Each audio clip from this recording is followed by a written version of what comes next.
Jasper, go! Paddle like the wind!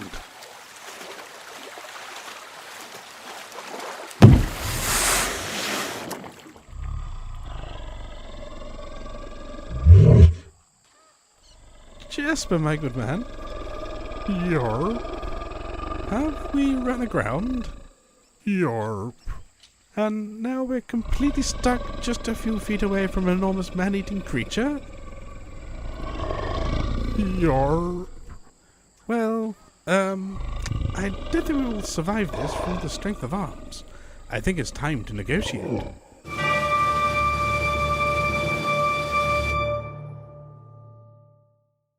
Hello and welcome to another episode of the LARP Noobs podcast. Today is another special, but even more special because we are in quarantine. So we are doing this episode over Discord. Hopefully the audio will be fine for everyone. We're going to try and do our best. But here to bring you an episode, I'm joined by two wonderful people. If you would like to introduce yourselves.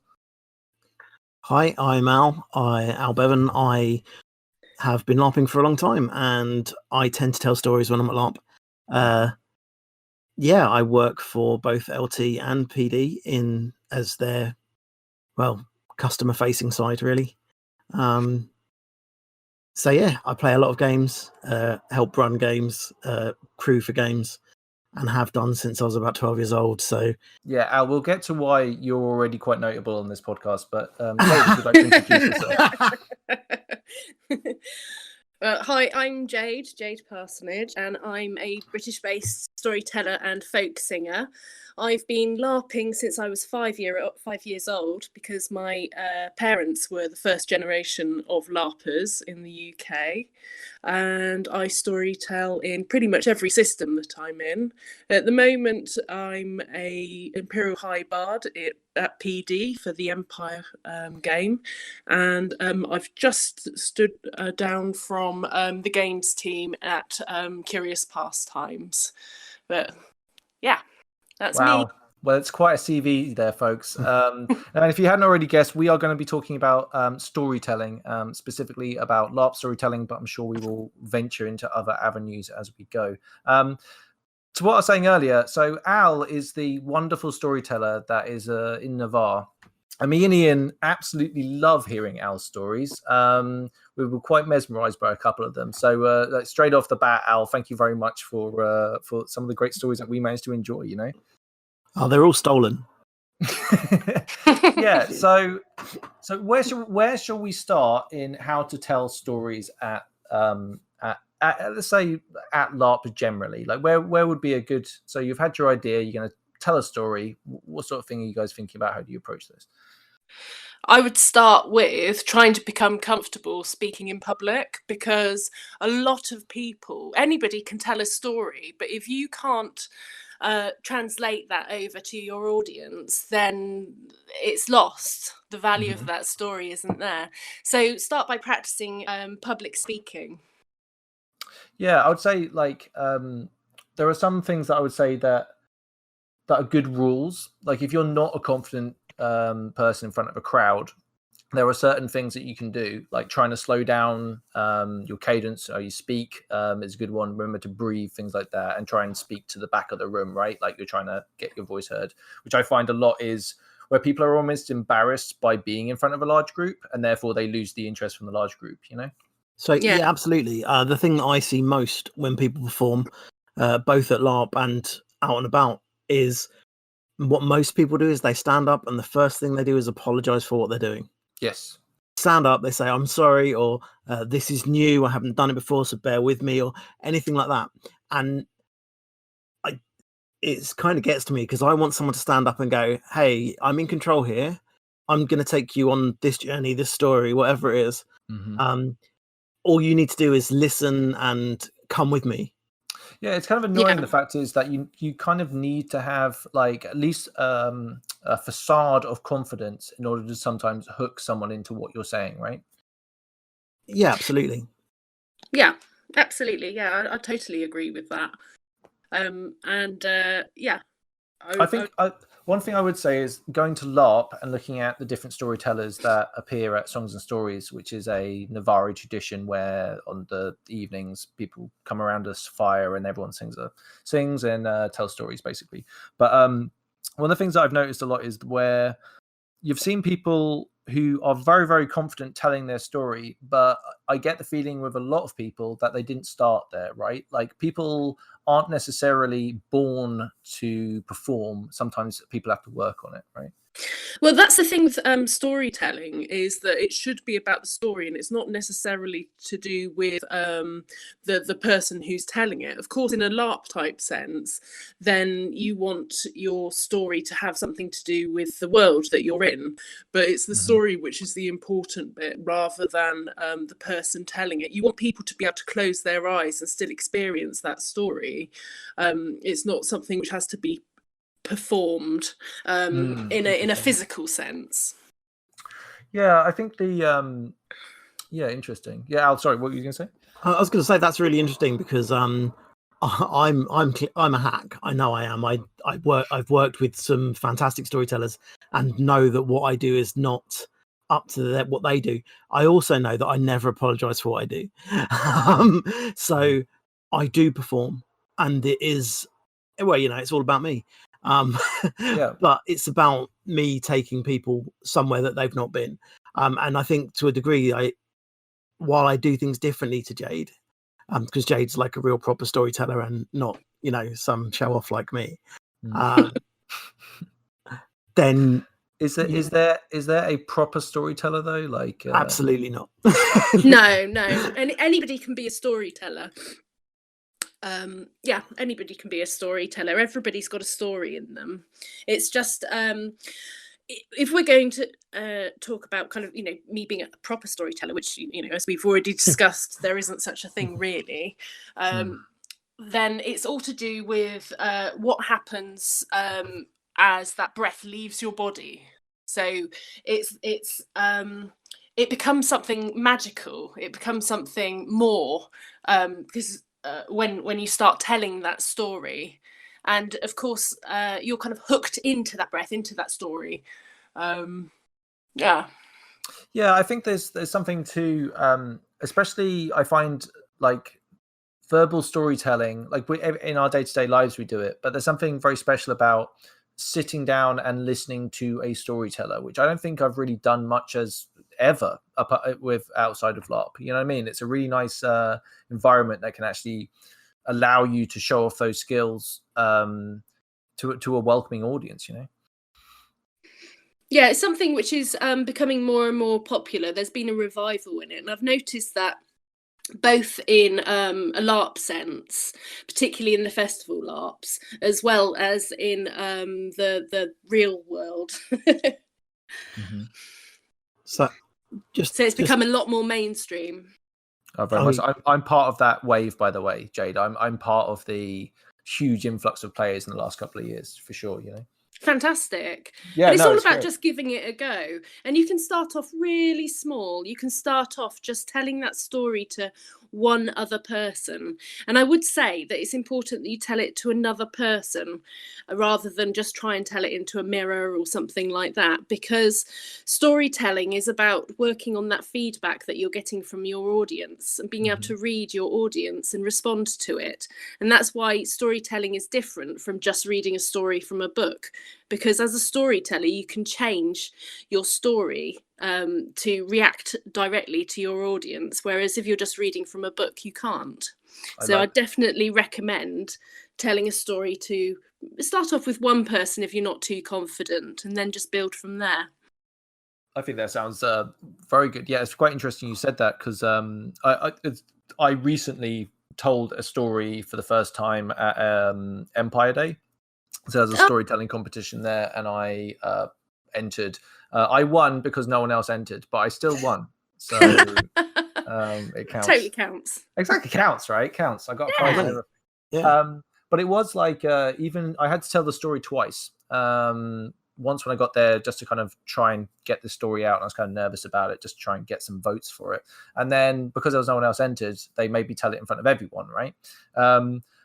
There were definitely two versions of that story told. There wasn't just one version of that story that I told that night. There were minor differences in trying to like get a feel for the crowd and different jokes, right? Like or some sort of mood on them. And it was interesting to see having done it because I didn't really do it in front of anyone before, people's reactions when I didn't expect them. Like, I remember there was like an audible gasp when I described something terrible, and I didn't even in my own mind when I was thinking about it think that there would be a reaction to it. But the feedback from an audience is pretty cool, you know. Yeah, absolutely. And the more that you tell a story, the more you'll realise that the story will change, but the more you'll get familiar with that story, and you'll start to be able to anticipate when your audience is going to perhaps react at certain points, like you were saying. Yeah, it's very much a conversation. Admittedly, most of the time the people on the other side of the conversation don't talk back. Sometimes they do. Sometimes you encourage them to, and sometimes they're just, heckling. Yeah. But it is about that interplay. So telling a story to an audience who you can see and feel and get like Jade said, get that feedback from is really important. One thing that I do find quite interesting is the idea that at LARP, people might feel embarrassed or nervous about standing up, and I think that comes from the sort of innate desire in us as people to not look stupid. Yeah. Right. And I think anytime I think, oh god, that's going to make me look stupid, and I'm in a LARP field, I try and remind myself that we're all dressed up in funny outfits hitting each other with rubber sticks. Yeah, definitely. My biggest worry when I was doing mine was being boring, like because of the nature of a story, it's not something that is quick or easily done, right? It can be, right? But like my story is 5 minutes long. I don't want people to be bored for any amount of that time, right? I think that's kind of like some of the pressure that I felt, and it was less looking stupid rather than just boring someone to death and giving them a bad time. Stories, once you get past the whole sort of getting up and telling a story and imparting information, stories become much more like music than people think. So they might have a refrain or a chorus or a call and response that you actually use as a way to hook people in. Sure. Yeah. Sure. So like there's one that I do about the Navarre and how the Navarre believe everything is a big dance. And there's a line in that which is the only line that I use repeatedly and know how the story is basically the orcs will tell you orcs don't dance, but we're Navarre and we know everyone dances. Starts going along with it. I was about to say I've been a part of that, which is a weird way to put a story, but that's what the words, and I think they're actually quite fitting, is like it becomes very collective, that story. Yeah, absolutely. It's a way of bringing people back from whatever they're drifting off to think about, or getting them involved, because they're then an active member of an audience rather than a passive member of an audience. Yeah, and an audience always likes to be able to anticipate. They always like to go, oh yes, I know what's coming. So if you lead them up to something like the refrain you were just talking about, then they get that sense of a reward because they know how to do that bit. And like you say, it kind of brings them into the story. Yeah, I found there's a few like traits sometimes that, like, I don't know what the right word for that would be, but so that's a good one. Repetition, right? And to be able to get people enjoyed and have an idea of like the anticipation of what's about to happen, right? Also with like the number 3, right? If you do something 3 times, the audience know on the 3rd time something different will happen, right? There's a few tropes that people kind of take as a absolutely. Yeah, 3 or 7. Yeah. Right, exactly. 7 is a pain in the ass, by the way, because I had my story I did was basically a dum dum dum, right? And then the end of it would be a different thing. But because I did it over virtues, there are 7 bloody virtues. So having to get through 7 of them, like I remember I even wrote at the back of one of them, the last 3 or whatever, that I could compact those into one if I needed to, right? Yeah. Like just to get out of there if I had to, but yeah, bloody 7, that's excessive, When you were, But it is one of the magic numbers. They are magic numbers. And just picking up on what you were saying, Al, about people sorry, it was Dave, wasn't it, about being frightened of boring people. If you stand up and you do what I call getting your twinkle out, so you stand out. I'm sorry, it's not that sort of podcast, Jade, I'm afraid. Yeah. Do you know what I mean? Like, Run that one by me again, Jade. We're pretty slack here, but honestly, that's disrepute right there. You stand up. Starting to be disappointed that I've never seen you tell a story. Oh no, sorry, wrong podcast. Wrong podcast. That's the other one. Yeah. Oh no. So tell us about your twinkle. So you stand up, you have a sense of purpose and a sense of presence. You have a twinkle in your eye. You look like you're just about to engage everybody. So look around the people you're going to be telling your story to and look them in the eye as you do so, just briefly, just as you throughout the crowd, different people.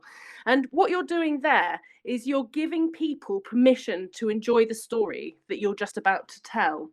So if you're telling your story and you look like you're enjoying it and you keep just going around with your twinkly eye and getting eye contact with people, then they'll stick with you. And no matter how many mistakes you make or whether you have to go back on a bit of the story that you've forgotten, they will forgive you because you're enjoying it and they have permission to enjoy it because they can see that you've got your twinkle out. I completely get what you mean by your twinkle now. Yeah, I agree. Yeah. I tend to have a kind of just before I tend to do things that I'm very nervous about.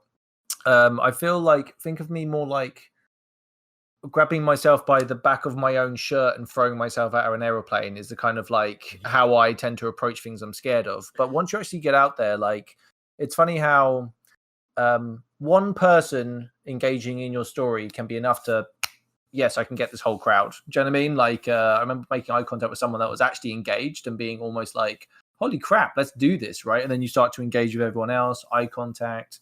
If someone made a noise or something like that, kind of you break the story by speaking to them directly and get them involved in the story as well. Does that make sense? Yes, absolutely. Yeah. That goes back to what we were talking about with storytelling. Then yes, you react to what's going on around you. You react to the people around you, but you also react to whatever is going on around you. If a branch falls out of a tree, or on one memorable event, they had baby owls that we kept finding under trees. And there was a baby owl which was under a tree while I was telling a story. So it just became part of the story. Yeah, I think there's definitely telling stories in the woods is a pretty good time, right? Like that looks that's a pretty good setting. Yeah. Oh, it's amazing. It is a really so the guys that set up Songs and Stories, they worked really hard to get the atmosphere right. Mm-hmm. So you're walking already onto a stage where people are wanting you to do something good. Yeah. And that's really liberating. It's quite interesting about you saying that you get someone's feedback. You look at them and you understand they're involved. See, a lot of people that I know that work as storytellers, and me especially, because I'm quite arrogant, I there's a thing about assumption. I assume people are going to come with me. Would you say that? Would you say kind of removes the choice? Would you say that? Do you know what I mean? Experience though, right? I'm talking about like if you're new to storytelling, right? As in fact, we were talking about this earlier, Al, about the idea of being new to LARP, right? And it's hard to get that into your mind when it was new to being new to the hobby. I think it's also like being new to storytelling, right? Like, do you reckon a lot of the stuff that you're talking about now is something that you've learned over time, or do you reckon that you kind of like it was something you felt comfortable with from the off? So that's an interesting one because of the background that you bring in to whatever you're doing shapes a lot. And my background is theatre. I worked as an actor. I taught drama. My background is theatre. I don't have an issue standing up and doing these things. So thinking back to it, I think there was a point where I was really nervous about going on stage, really nervous about standing up and talking. But then you get to that whole you fake it until you make it. You go on knowing you're the best person, telling yourself you're the best person, telling yourself that everyone there is going to listen. And that assumption sort of, like I say, it almost removes the choice. People are going to listen because you expect them to. And as a crowd, that's really powerful. Yeah. And one of the great things is that if you're a LARPer, no matter whether you're a new LARPer or somebody with a lot of experience, then you are already pretending to be somebody else. So it's not too much of a jump, I think, to pretend to be a storyteller or to pretend to have confidence when you I totally agree. I actually was saying this to my friend Ian. You can use your LARP character as a mask. You do that a lot. I think a lot of people do that a lot in other aspects of LARP, right? So say if you're running to be a senator, for example, or even if you're just not very good at talking to anybody and you find it very hard to approach someone and talk about it, LARP can help with that. So maybe like storytelling within LARP. Like I've seen people clearly be their characters telling the story, right? Like that isn't who they are, but they're definitely channeling their character and RPing a storyteller, which is an interesting thing to watch, right? Yeah, well, and a whole LARP event is basically just a huge interactive storytelling experience. So everybody who's on that field or in a castle or wherever they are, they're all storytellers already. Yeah, I think that's. I was actually. I did a stupid video the other day, and I spoke to random people on the internet, basically. And one of the things that I found was trying to describe it to people that had no idea what it was talking about it almost like interactive theatre is actually a really good way to get a lot of people to kind of understand a lot more of the hobby than what it first appears to be. Yes, yeah. So to people who are on the outside, that gives them an explanation which they can build upon. But yeah, otherwise it's just for them. It's usually just people running around yelling "fireball," right? Like that's their term of view, right? Whereas it's a lot more kind of narrative based than I think people give it credit for. Yeah, hugely narrative based. Yeah. But right.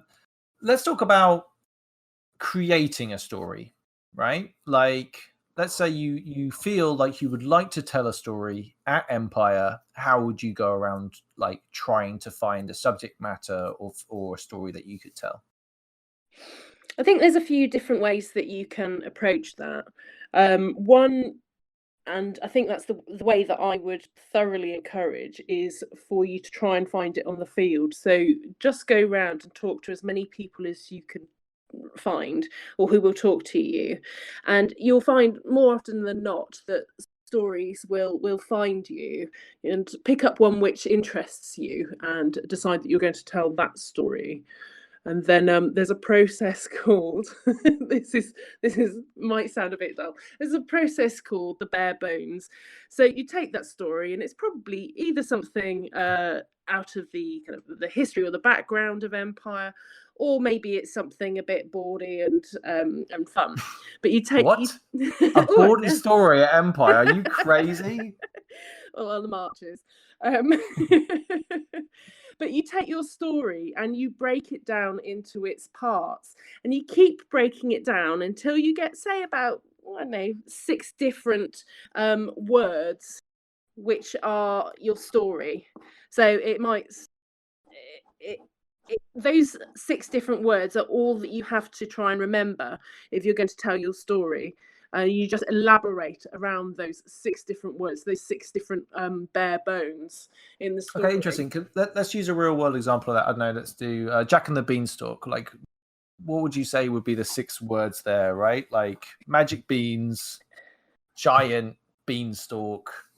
So golden goose. Well, yeah, absolutely along those lines. So you might start off with selling, beanstalk, giant, goose, gold, and then death. Yeah. And then so we've got selling, beanstalk, giant, goose, gold, death. Those are the only things that you need to remember. That's your entire story. And then it's all about just using descriptive words. So picking up on all the different senses and trying to describe what's happening throughout that story, right from selling to beanstalk, giant, goose, gold, and then the death. Yeah, I used bullet points, which were literally not that I would ever need help remembering all 7 virtues. Honestly, obviously, if anyone's in the Inquisitions listening, but I wrote them down, and I basically wrote I wrote 2 keywords just for names that I knew I would forget or fluff on the time when I did it, and what the moral of each story was. So for the virtue, and like 1 word, so it would be like courage, battle next to it, for example, or whatever the word would be. So trying to keep it real bullet pointy, and that was such a comfort when I went up there to tell the story. I was also using a tambourine, so I hid my notes in the tambourine, which is always a good time. Good tip. Yeah, if you ever see me telling So a story and I'm holding a tambourine, that's why. That's why. So yeah, that scaffolding is really important. And you build the scaffolding of the story, like Jade says, out of the bare bones, and then that gives you time to, as you become more comfortable with the story and more comfortable with telling stories, it gives you time to mess around in amongst the scaffolding, because you've got the bones to hold it together that you can return to. And like we've already discussed, the story will change each time that you tell it. Yeah, and also to the crowd that you're with, right? There's a whole bunch of nuance and ways to go with this. One thing I really wanted to do, which I don't think I pulled off, which I would really like to do, is to do the emotional end, right? You know, my friend Ian, again, sorry to quote him again, but he said like earning the silence of the crowd, which I really like as a expression. You know what I mean? Like, Ooh. yeah, it's nice, right? Yeah, poetic. You said it offhand, but I wrote it down because I was like, that shit's heavy, dude. I really like that. Yeah, no, I usually say landing the plane safely, but I think I'm going to swap it for earning the silence of the crowd. Yeah, it's kind of like that's one thing I would really like to strive towards, because I find, like we were talking about earlier, with like a bawdy song is a bawdy thing, right, or a bawdy story, right? If you're getting a laugh, that's job done, right? I think there's something really challenging about selling an engaging emotional story, because you have to get the crowd and take them all the way with you, and then leave them just for a second to dwell on an emotion before you finish your story. Like, that's difficult, you know. I mean, it's also terrifying, right? Because you get to the end of your story, and there's if you hit what you're talking about, there's silence. And silence is really hard to read. A group of people laughing or shouting or cheering or whatever, that's really easy to read. That means you've done okay. A group of people telling you to get the fuck off the stage, that's easy to read. That means, you know, that maybe you need to revisit Tough what crowd. You've been doing. Tough crowd, right? Yeah. I need to stop telling stories at prisons. This is terrible. I don't. I did a gig the other day and got heckled by one person in the audience. That one person was my partner. A friend of mine, Sam, sorry, podcast listeners, it's probably boring for you guys, but he told the story of my death at Songs and Storytime, right? I know, and honestly, like I had something in my eye near the end of the story. I wasn't crying. Oh, you or were anything, there. but wow. It's a dusty circle. It's a dusty circle, right? Yeah, and it was really emotional.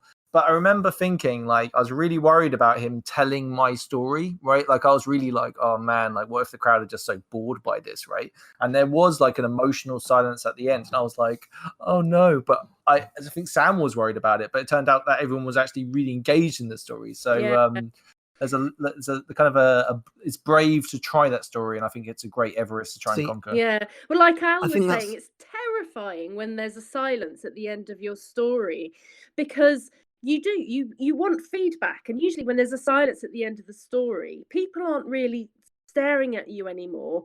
They're looking down, or they're still in the story in their head or whatever. And it's only when people are ready that they start making a sound. So generally you have to hold your story space, so you have to stand there and wait until people start making a sound.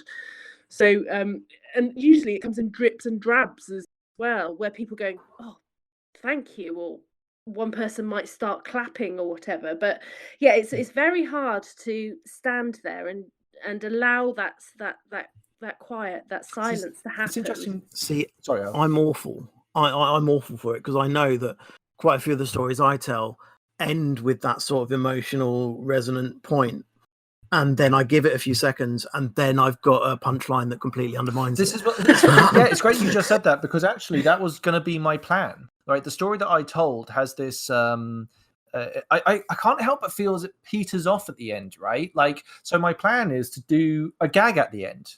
Like, that's literally funny you say that, Al, because that's literally what my next plan is, to try and capitalize on the emotional moment, but then bring it in for a zinger. And it's like, is that undermining any emotion I've managed to get in the rest of it? You know.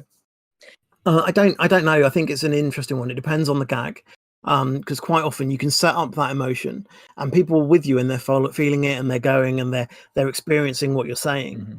and then if you sometimes leaving people on that is what you desire. It's what you want. You want to. I'm going to be really wanky now and say you want a sort of didactic ending that teaches something. Yeah, we should definitely get. By the way, Yeah. as a warning, we should get more wanky as the podcast goes on. By the way, okay, right. So from here on out, Get we your will twink be getting out. very wanky. So from here on out, I'll be talking about the difference between didactic and dialectic, and we'll be talking about the Verfremdungscht effect. get your dictionaries out, people. We're going in for a big one. All right. You can't English German there. I think it's all right to go for a gag and again read. Yeah, it can be a your, fresh release read your valve. audience, but just as long as you've made sure that you've tied up your story at the end before you do that gag. So make sure there are no loose ends. Make sure that you've given the reason for the story, and then if I do allow a space and then tell your gag. If I do it correctly, I'm building the gag already, right? So the gag should be it's like the second storyline, effectively. Do you know what I mean? The B line to the story. So it's a bit of light relief throughout it, and that should hook into the end. So, man, I wish we were going to Empire this weekend. Basically, Oh, that's I know. so much. So I'm really interested in what you said about your friend telling your story at Songs and Stories, because years and years ago, when they were writing Empire, I ran into Matt at what was it? It was at an event somewhere, and he said, "Oh, I know you've played like Arc Systems, and I know you've played Maelstrom and Odyssey and all this, and I know you've never overly got on with them. What is it that you'd change about our games?" Right. And at the time, I wasn't playing a lot of PD. I'd sort of walked away from Maelstrom. And for me, it was a weird one where in Odyssey, death didn't matter. You died, you went and generated a new character, you went back in the same kit, you walked straight back in. Heroes were expected to die. It was a thing that happened. Right. No one really talked about it. You were just your mate or your brother or somebody else from your town that had walked in. Right. In Maelstrom, death, because of the way the downtime system worked, death became such a big thing that playing a murderer as I did, it was like you'd kill people, and there would just be there'd been so much put in that no one wanted to die. So everyone had these skills that allowed them to strike for uber death or whatever, but no one ever used anything because it would be putting your character that you'd spent all this time on the line. Right.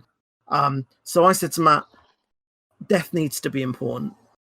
That death needs to be important enough that people remember it and it matters, but not so important that people don't want to do it. You want to encourage people to go out there and die, because that's part of the story.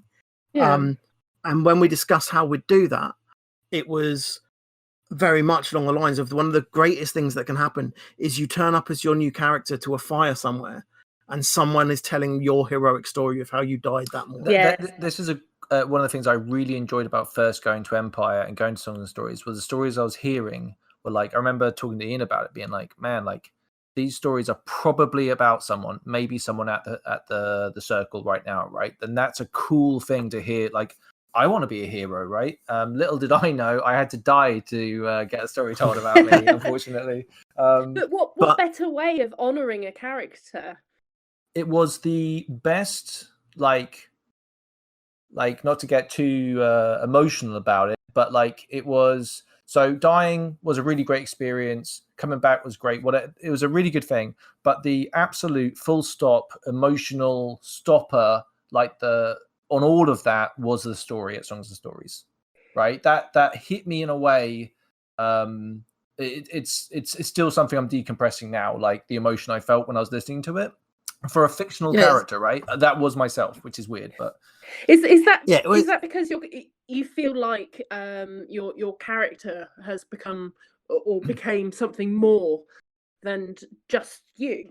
Yes, very much so. And I would also say like like my character Ifan became its own almost solid entity, right? Like in my mind at that stage. Do you know what I mean? Like it is he's a real person who I got to experience for a year and a half or whatever it was, you know.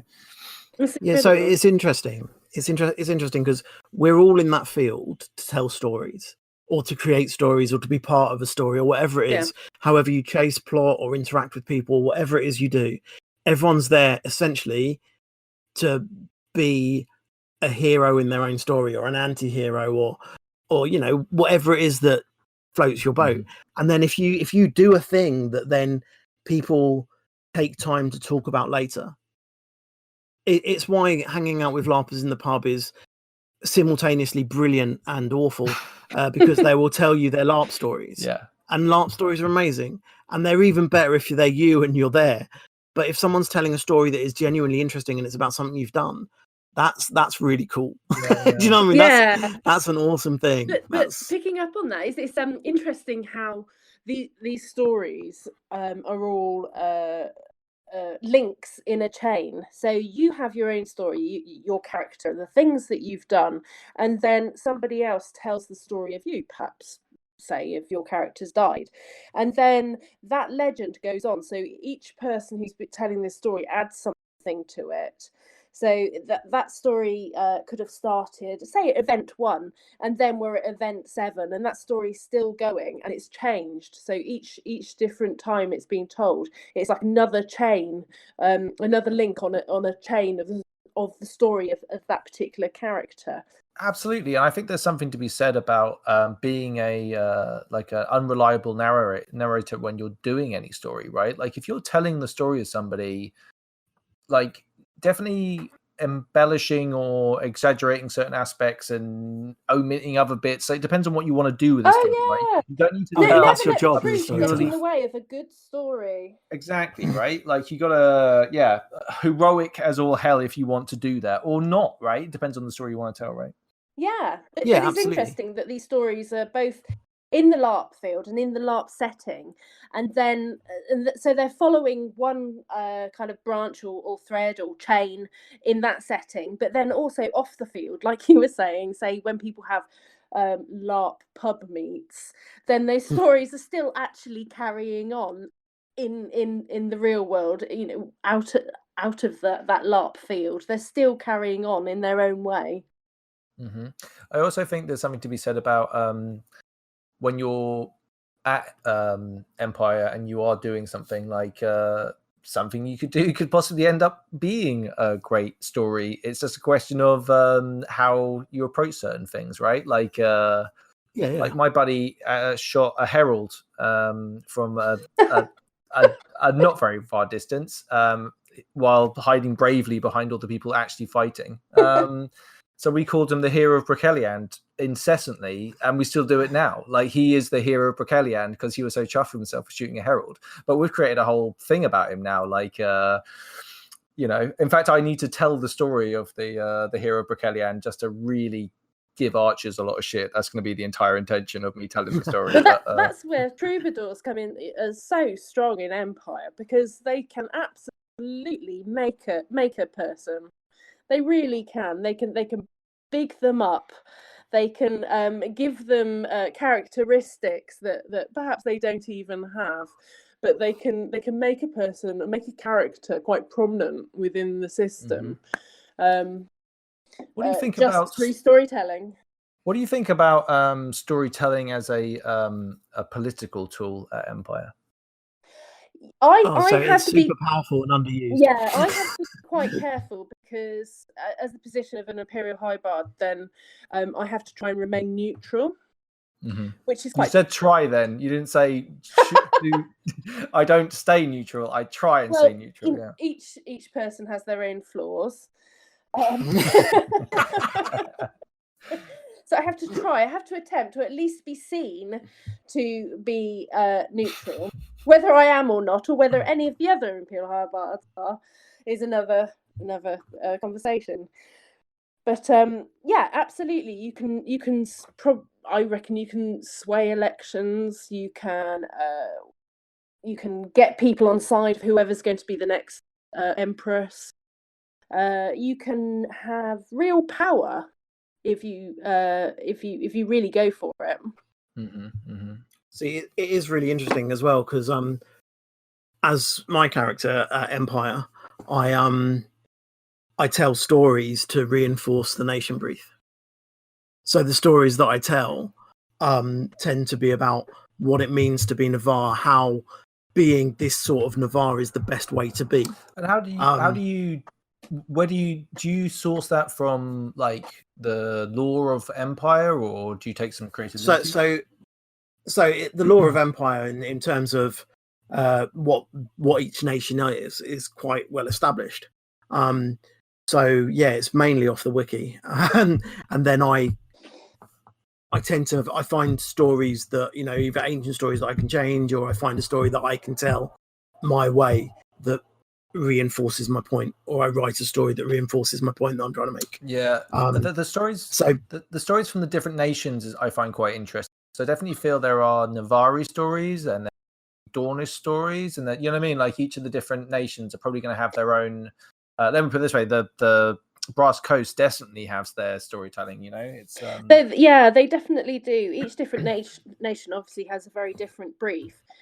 That's one of my roles at Empire, is trying to encourage each nation in artistic and creative sense, and musically and storytelling, to explore their nation brief in that area.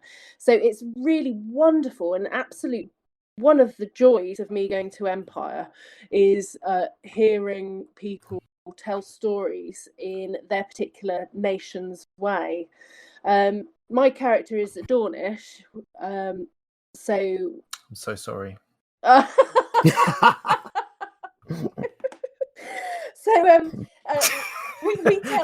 tell stories in perhaps more of a mannered way than some of the other nations. Uncouth Navarre is what you're saying. What? Did you hear how diplomatic I was then?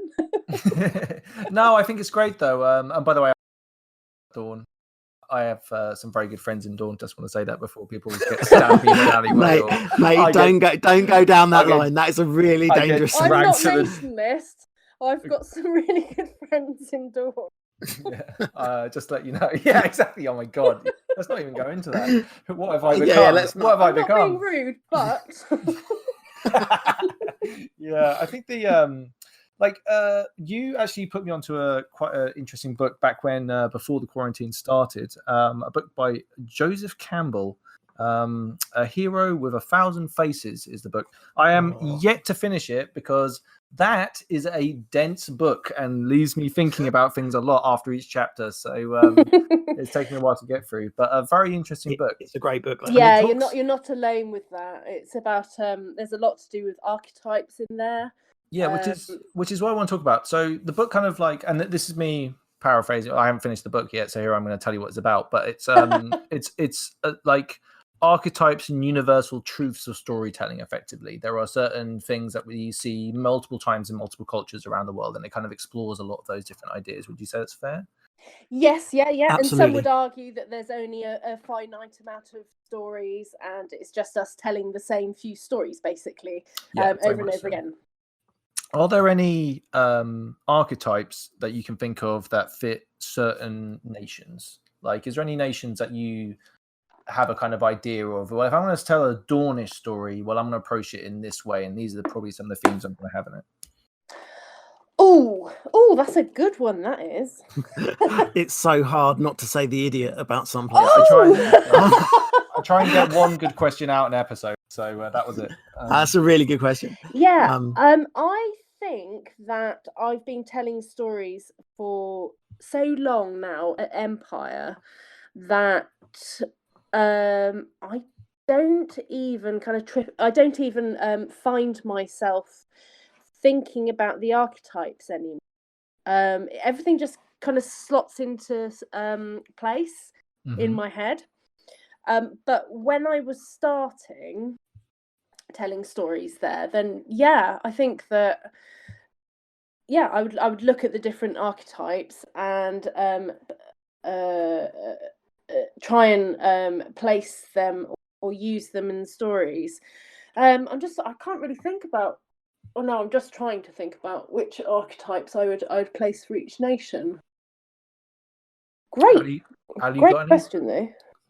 So I think things like Wintermark works particularly well with the idea of the sort of peasant hero, the idea of starting from nothing and becoming a hero through action. I think totally. When I was listening to they go through a lot of the hero's journey. They're kind of like the start, and then it's a full circle back to the beginning, but everything's changed by the end of it, and there are certain steps along that. I couldn't help but think of Wintermark because they have this kind of like heroic Viking vibe, right? Like a Anglo-Saxon vibe to them that kind of just feels very fitting to that kind of narrative, Yeah, I think that quite works well for them. I think, interestingly, Navarre stories that are about the point in the story where you meet the wise man or the advisor or however it's worded in that book, I can't remember, that those stories tend to resonate quite well because the Navarre law is that they're older and have made the mistakes and are sort of there watching again.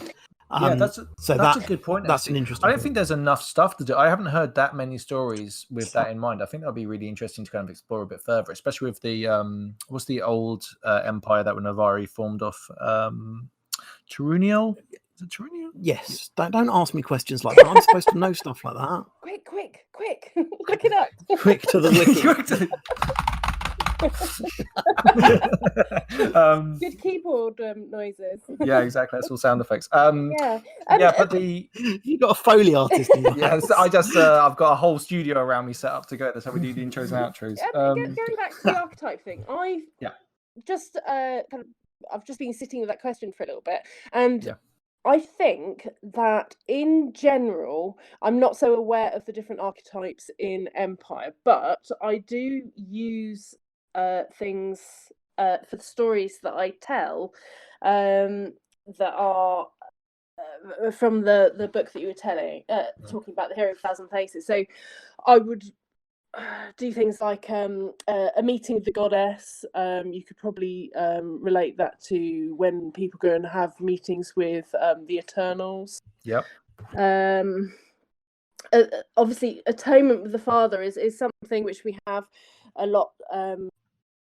Talking Dawn specifically here, where people are having various different trials and tribulations with their earls. That's actually the bit I was literally listening to yesterday on the book about this kind of this destroyer father figure who can also be maternal at the same time. It's kind of some interesting themes in there for sure. Yeah. But I thoroughly recommend it if anybody does want to go and read it. Joseph Campbell. I've been listening to it more like it's brain candy for me. That's how I've been kind of listening to it. It's kind of like it's really good. Like I was saying, because I stop after listening to stuff because it gives you ideas for stories just by listening to it and listening to the different archetypes in how I've been doing it. Anyway. And that can definitely help with storytelling. Just having that in the back of your mind somewhere. Essentially, with your storytelling, just start speaking and tell your story. But if you've got a backup or a little bit more education through reading or listening to books or education around the subject, then that will be used, whether it's your subconscious bringing it out or not. Yeah, sure. Yeah, I'm really excited. Like honestly, like I was saying earlier, I'm really gutted that we're not going to E1 because I'm absolutely stocked to the brim full of ideas at this stage to kind of get out there and perform. Really, there's I think for the challenge, what I'd like to do is use this kind of old sorcerer, wise person technique you were just talking about, Al. That is definitely something that I'm going to try and put into a story for sure. So I tell a story which is blatantly ripped off from Legend of the Five Rings, like blatantly, but changed enough to be about Navarre, and that's the story of the scorpion and the frog, which is an old. I've heard that story as well. Yeah. It's an old proverb, and it goes a certain way, but if you change the ending, it becomes very Navarre. So that's what I do. And the ending changes. I tell it maybe 4 or 5 different ways with a different ending, all about what it means to be Navari. But that's very much that whole story. The way I tell it is a conversation between a grandfather and a grandson or granddaughter. Yeah, you do that thing where you're kind of telling a story within a story, right? Which is always a very Arabian Nights, right? Yeah, absolutely. Oh, that's very flattering. But yeah, that's what I think, resonates quite well with the Navari background, is the idea that there is a pattern and a repeating pattern to things, and the big part is like I say, the point in the story where there is an advisor. Yeah. And that's also a wonderful way of telling a story, is if you're not that used to storytelling, is to look at the stories that you do know. They might be ones from your childhood, they might be ones that you've read in a book, but to pick a story and then put characters from Empire in it instead. So the structure of the story is already there in the story that you're familiar with. And then if you put the characters or events that have happened within Empire into the positions in that story, then you've got a ready-made story, and you just know how to tell it. Absolutely. For me, I just started off using the virtues. It was kind of like, but very much based on the like very loosely, abstractly based on the Christian rich man asking Jesus how to get into heaven. And he talks about trying to get, like, a rich man trying to get to heaven is like something trying to get into the eye of a needle or whatever, But it's basically abstracted from that, but using the virtues in Empire. So all I did was basically cross them over and try and think about little moral stories to prove each one, which was a great thing for me to actually learn the virtues a lot more and in depth, right? Because I didn't want to go out there and be like, well, I've completely misinterpreted this virtue and I'm about to get heckled, and I'm only 2 virtues in, So it was nice, kind of as almost like a learning tool to actually learn more about Empire. And as we were saying, some people say there are only so many stories, and so I suppose if this was a song, then it'd just be filking, and just go for it. Yeah. Definitely. I mean, I would like to encourage people to completely make up their own stories, but as a start, then that's how you become familiar with the structure of stories. Yeah, let me tell you a really great story about a very small Navar who found a ring. Oh, that's a long story. Yeah, settle in, everyone. I haven't got time for that. I think as well. I think watching other people is really important. I've been really lucky in that one of my best friends growing up is a woman called Janina Vergas, and she is a phenomenal storyteller. Always has been, and now makes quite a good living doing it. But we've always talked about the way we tell stories, because her way is completely different to mine. But some of the stories that I tell are hers, that she's given me permission to tell. Right. And what do you? How do you feel performing those stories in front of her? In front of her, that is probably the scariest thing I've ever done storytelling. Right, I imagine so.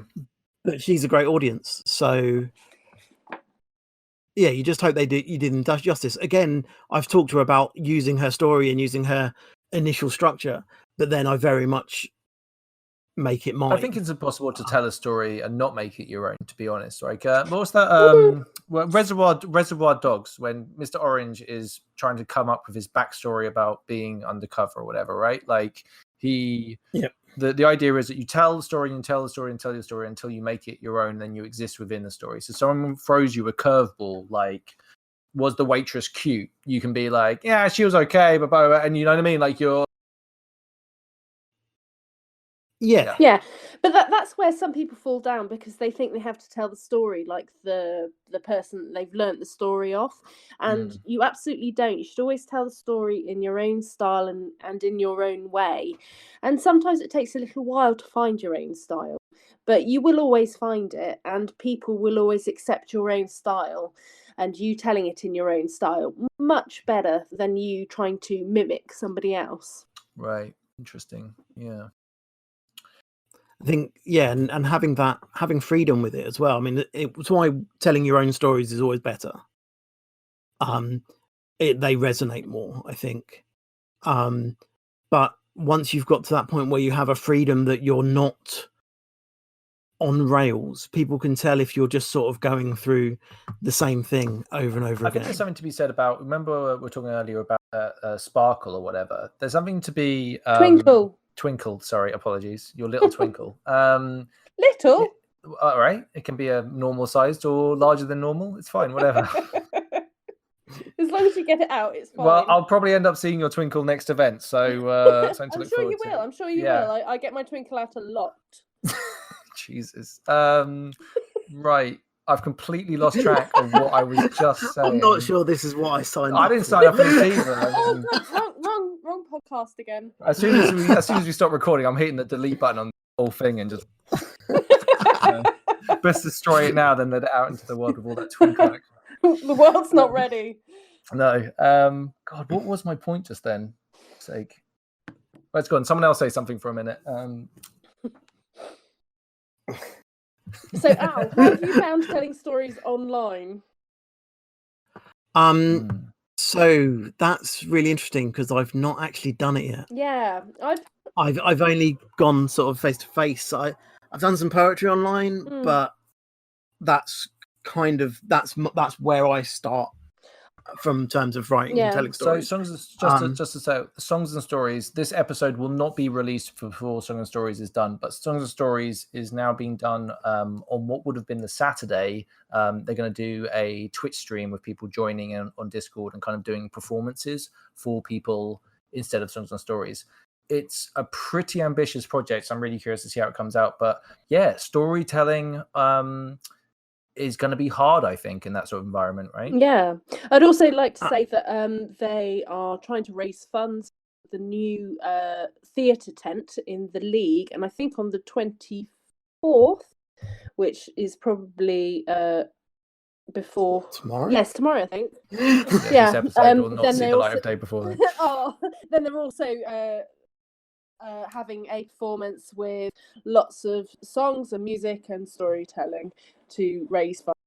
I think that's also being it says tweet. I think it says a lot about LARP as a hobby, that this sort of thing is going on, right? Like people are kind of self-organizing and doing things for charity and doing things to entertain each other and keep each other entertained, right? Like it's a pretty cool hobby in that aspect. It's wonderful. Yeah, I mean, it's boiled down to what we used to do. So before we had all of these screens everywhere, and I'm well aware that we are, at the moment we're talking through microphones and screens. But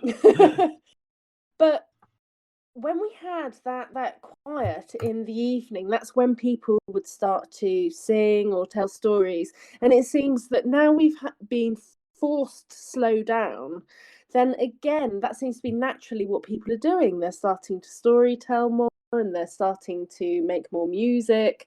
And I, for one, think that's fantastic. Yeah, definitely. I, for one, I'm definitely going to be tuning in. I didn't know about the thing tomorrow, so I might have to tune into that as well. That sounds great. I'll send you a link and we can share. Fantastic. That's good. Right. I think we're kind of wrapping up there, really. I feel like anything else you want to kind of just say to kind of new storytellers before we start? You don't have to rush. Just if you got anything words of advice that you want to say before we leave. I've got some. Yeah. I've got some that I always give. First is never apologize. Jade was saying earlier that people forgive you for making mistakes, and I don't think that's necessarily true. I think quite often you're the only person that knows you've made a mistake. Agreed. That's a really good piece of advice. Yeah. So yeah, where you might think, oh, I did that wrong. No one else will have seen that. You only know that because you know what you want to be doing. Also, a lot of the time when that's happening, right, you might be the only person that knows that story because it's your story. So if you absolutely give yourself a break, right? Don't beat yourself up about not maybe hitting a note on a certain bit. There is other bits and other notes coming up, so don't beat yourself up about it, right? The other things I'd say are in a LARP field, you're already looking stupid. Everyone is. Yeah. We're Well, all speak on for a level yourself, footing. But we're I all thought in that it was quite together. dashing. We're all there together Yeah. to do that same thing. Yeah. And actually, what you're doing by telling stories and entertaining in a way that is in character is helping build that world. So yeah, you can't let that get to you. That is another excellent point, Al, that you are, by telling your story, you might well be making someone else's weekend that much better, right? The storytellers that I know, that I've gone to and said to them, hey, that story, Al's one of them, right? Like other people, I won't go through all of them, that just in case I miss one off, right? But many people have made my weekend, or at least rallied my spirits over what might have been a bad weekend through a story or a performance, right? Like that is definitely something that can happen. So believe in yourself in that sort of aspect, because you might be doing something great for someone else, you know? Absolutely. Yeah.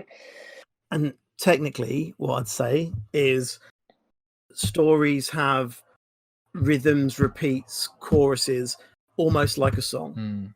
And those rhythms and repeats and structures are, if you pair them with the bare bones that Jade was talking about earlier, you get something really interesting. And then you dance around so them. You're talking, because one of your things that you have a really strong game on is your cadence, right? Your rhythm to your language, slowing down, speeding up, and basically leading up to stuff. I think almost like a song, I think you said at some point. I think it's almost like a song. But I highly recommend coming to see Al do his thing, because it is absolutely fascinating. So is that basically what you're saying, is you just use the bare bones and that cadence, and that can be enough to get you through a story sometimes? Yeah, I think so. I think, and as you get more and more comfortable, okay, wanky alert. It gets to be almost like jazz. In that jazz, there is a line, there is a through line, there is a melody line, and those that are really good dance around it. That is very wanky, and I like it. I know, right? I'm going to listen to this back and be like, Al, don't listen to it back. I can't listen to myself. It's too much for me to actually do. So I try and avoid. So the final bit of technical stuff is learn your magic numbers. Those 3s, those 7s, they sound ridiculous, but they give your story so much power if you can utilize them. Yeah. So Al's absolutely right there, and there's a few things that I would add, which would be that a story has the power to absolutely change a game. So you can change a game through just your words. And a lot of people, when they tell a story, are nervous. And when you tell a story and you're nervous, then the pitch of your voice rises and you get faster and faster and faster. So when you tell a story, tell it a lot more slowly than you feel comfortable with. So slow right down and drop your voice, because people will listen, and your story has much more weight when your voice is at a lower pitch. And also, don't be afraid to keep the spaces between the words in your story. So it's okay to have silences in a story. It's okay to pause. It's okay to just stand there and allow people to catch up with the story and to process what's happened already. Always make sure that you tie up your story. I think we talked about that earlier, because you don't want to have that awkward, uncomfortable feeling at the end of the story where you think, oh, you've got all those questions. So make sure that when you tell a story, you know exactly how you're going to end it. But most of all, I'd say that people, the people who listen to stories at LARP, they are most welcoming, and just tell stories, because everybody loves to listen to them. So just go out and give it a go. Yeah, 100%. I think the audience at LARP is something. It's a great opportunity for those that even have a mild interest in storytelling, but the LARP inspires you to go storytelling, right? Because you can use it like infotainment as well, which is always good. It gets you involved in the game. You can become the storyteller, you know? So yeah, really interesting stuff. Great advice as well, everyone. It's really good. I think interestingly as well, before we go, if you are at particularly an Empire event, but at a a live role-playing event and someone is telling a story, it's often quite interesting to listen, because I know that both myself and Jade have been approached by the plot writers to say, we need to get this information out. Can you tell a story based on this? Yeah. So quite often we're telling stories that seem fairly innocuous. Oh, it's like you're like the corporate media working for the man. We are, unfortunately, Well, we very much work for the man. But it might be that I don't want to encourage the that we might be plot pushers, but generally it's worth having a listen if we are making the effort to go and tell stories. for no other reason than we like to tell stories. Absolutely. Occasion, I mean, a story, a plot line that I think has just finished, but I'm not going to give too much away about. Was about something happening in Suak when I was the Suak egregore. So people came and asked me about it, and I had a story that I'd written about playing a game and tricking Eternals. It's a dangerous game. Yeah, and I had two different ones. And there were a few versions of that. There was one that I'd written. There was one that Tony had written. Yeah, there was one that Jade had done one. And if you listen to all of them, you kind of got the actual through line truth as to what was going on. This is one thing I love about Empire. Even just playing on the field, or the stories, or the legends, or because Ian's doing history episodes at the moment, so he's looking at all the different legends and how some of them don't marry up. And I love that, right? Absolutely love that. I think we live in a world now, because of the internet, where like the truth is a few buttons away, or at least like something, right? Something that looks like the truth. Yeah, an opinion, right? But do you remember, like, even in the like late 90s, early 2000s, someone could just bullshit their entire lives and no one would call them out on it, right? Because no one knew anything, right? You had to go down the library to find anything out. If you said that there were Navy bases underwater around the UK ready to launch nuclear missiles on us at the moment's notice, right? Like that, okay. You probably know something, right? And that's kind of what it's like at Empire sometimes, where we've heard stories, and we've definitely received fake news 100% in our time at Empire. We've heard versions of what happened that steer towards political ends, which is like awesome and terrifying. The game. Yeah, exactly. No, story doesn't have to be true. And I would say, though, if you do hear a storyteller that you love listening to, go and speak to them. Go and find out how they got into storytelling. Go and find out where they got their stories from. Because you can just learn, and it only takes a few quite minor skills, really, to become an exceptional storyteller. Yeah, I think people are always... I think it's true generally at LARP. If someone's done something that you enjoy, let them know, because probably they don't even realize that they're doing such a good job themselves. You know? And it could make their event. Totally. In the same way that we're saying a story about, say, your dead character, or let's not bring it up again. No, can make an event. telling a storyteller, or a singer, or whatever, that you really enjoyed their story, really helps, and it only encourages people to go out and tell more stories. Yeah, brilliant. Cool. All right, guys, let's leave it there. I feel like we're probably going to do a second episode on this. This is a nice little first dip our toe in, but this is an absolutely fascinating topic, and thank you so much for coming down and joining me and talking about it. Absolute pleasure. Yeah, no problem. Cool. All right. Well, thanks again. We'll be back soon with hopefully something else. We're not sure what, but stay tuned. We'll hopefully have some more content for you, LARP related. Goodbye, everyone. Stay safe, and we hope that you are all well. Bye-bye. Excuse me, creature? To be clear, we mean you no harm. If you don't fucky with us, we don't fucky with you.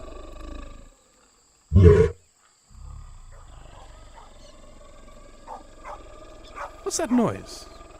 Dogs?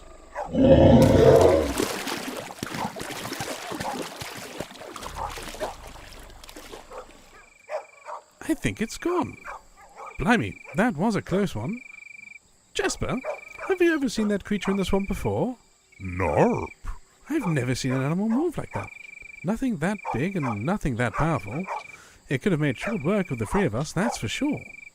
The real question is, why didn't it? Oh, hello there. There's your owner.